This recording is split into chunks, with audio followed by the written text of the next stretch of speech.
Hello दोस्तों, कैसे हैं आप लोग। आशा करते हैं आप लोग बिल्कुल अच्छे और स्वस्थ होंगे। आज मैं आपको सुनाऊंगा 3 उम्मीदवार मंत्री। एक राजा को अपने राज्य के काम काज के लिए योग्य 3 मंत्री की तलाश थी। काफी खोजबीन के बाद राजा ने 3 श्रेष्ठ उम्मीदवारों का चयन किया। तीनों पढ़े लिखे, समझदार और कई कलाओं में निपुण थे, किंतु राजा को तो एक की ही आवश्यकता थी और उन तीनों में से किसी एक का चुनाव करना था। राजा ने उन तीनों की श्रेष्ठता की परीक्षा लेने का विचार किया। उसने तीनों को बुलाया और कहा, तुम्हें अलग अलग कमरों में बंद करके बाहर से ताला लगा दिया जाएगा और जो अंदर से ही ताला खोलकर बाहर निकल आएगा उसे मंत्री बना दिया जाएगा। राजा के आदेश के बाद तीनों को कमरे में बंद कर दिया गया। पहले उम्मीदवार ने सोचा, यह दरवाजा अंदर से खोलना तो असंभव है, अतः वह चुपचाप बैठा रहा।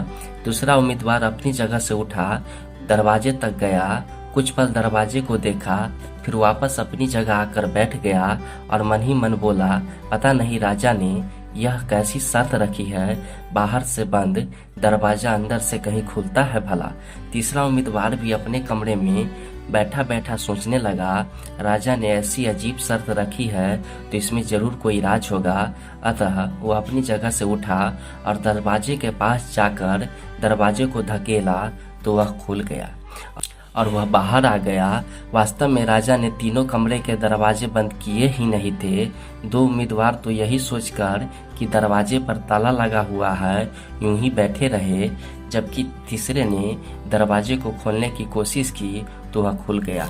अतः राजा ने तीसरे उम्मीदवार को मंत्री पद सौंप दिया।